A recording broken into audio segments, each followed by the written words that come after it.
ತಲತಲಾಂತರ ಕಾಲದಿಂದಲೂ ವಾಸ ಮಾಡಿಕೊಂಡು ಬಂದಿರುವ ಬುಡಕಟ್ಟು ಕಾಡುಗೊಲ್ಲ ಕುಟುಂಬಗಳು ವಾಸ ಮಾಡುವ ಹಟ್ಟಿಗೆ ದಾರಿಯದ್ದೇ ಸಮಸ್ಯೆ. ಹೌದು, ಇದು ಚಳ್ಳಕೆರೆ ತಾಲೂಕಿನ ಗೋಪನಹಳ್ಳಿ ಗ್ರಾಮ ಪಂಚಾಯಿತಿ ವ್ಯಾಪ್ತಿಗೆ ಸೇರಿದ ರೆಡ್ಡಿಹಳ್ಳಿ ಸಮೀಪದ ಶಾಂತಿನಗರದ ಕಥೆಯಿದು. ಇಲ್ಲಿ ಸುಮಾರು ವರ್ಷಗಳಿಂದ ಮನೆಗಳನ್ನು ನಿರ್ಮಿಸಿಕೊಂಡು 40ರಿಂದ 50 ಕುಟುಂಬಗಳು ವಾಸ ಮಾಡುತ್ತಿದ್ದು ಸುಮಾರು 300 ಮನೆಗಳಿವೆ. ಚುನಾವಣೆ ಸಂದರ್ಭದಲ್ಲಿ ಮತ ಕೇಳಲು ಬಂದವರು ಮತ್ತೆ ಚುನಾವಣೆ ಸಂದರ್ಭದಲ್ಲೇ ಬರುವುದು. ನಾವು ಮತ ಹಾಕುವುದು ಗೋಪನಹಳ್ಳಿ ಗ್ರಾಮ ಪಂಚಾಯಿತಿ ವ್ಯಾಪ್ತಿಗೆ. ನಾವು ವಾಸ ಮಾಡುವುದು ದೇವರಮರಿಕುಂಟೆ ಗ್ರಾಮ ಪಂಚಾಯಿತಿಗೆ. ಅರ್ಧ ಗೋಪನಹಳ್ಳಿ, ಇನ್ನರ್ಧ ದೇವರಮರಿಕುಂಟೆಗೆ ಸೇರುತ್ತದೆ. ನಾವೆಲ್ಲ ನಮ್ಮ ಸ್ವಂತ ಜಮೀನಿನಲ್ಲಿ ಮನೆ ನಿರ್ಮಾಣ ಮಾಡಿಕೊಂಡು ಕೃಷಿ, ಕುರಿ ಹಾಗೂ ಹೈನುಗಾರಿಕೆಯಲ್ಲಿ ತೊಡಗಿದ್ದೇವೆ. ಇಲ್ಲಿ ಶಾಲೆಯೂ ಇದೆ.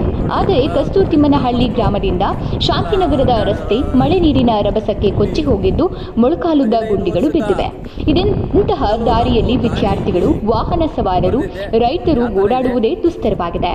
ನಾವು ಕಾಡುಗೊಲ್ಲರಾಗಿದ್ದಕ್ಕೆ ಇಂತಹ ರಸ್ತೆಯಲ್ಲಿ ಓಡಾಡುತ್ತಿದ್ದೇವೆ ಎಂದು ಶಾಂತಿನಗರದ ರಾಜಣ್ಣ ಜನಧ್ವನಿಯೊಂದಿಗೆ ತಮ್ಮ ಅಳಲನ್ನ ತೋಡಿಕೊಂಡಿದ್ದಾರೆ. ಗ್ರಾಮೀಣ ಪ್ರದೇಶಗಳ ಅಭಿವೃದ್ಧಿಗೆಂದೇ ನರೇಗಾ ಸೇರಿದಂತೆ ವಿವಿಧ ಯೋಜನೆಗಳಿವೆ. ಆದರೂ ಸಹ ಗ್ರಾಮೀಣ ಭಾಗದ ರಸ್ತೆಗಳು ಅಭಿವೃದ್ಧಿಯಾಗದೇ ಇರುವುದು ವಿಪರ್ಯಾಸವಾಗಿದೆ.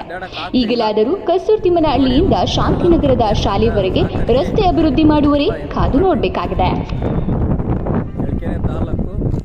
ಕಸ್ತೂರ್ತಿಮ್ಮನಹಳ್ಳಿಯಿಂದ ಶಾಂತಿನಗರಕ್ಕೆ ಹೋಗುವ ಹಾದಿ ಇದು ನೋಡೋಕ್ಕೆ ಚೆನ್ನಾಗಿ ಅಡ್ಡಾಡೋಕ್ಕೆ ಬರುವುದಿಲ್ಲ.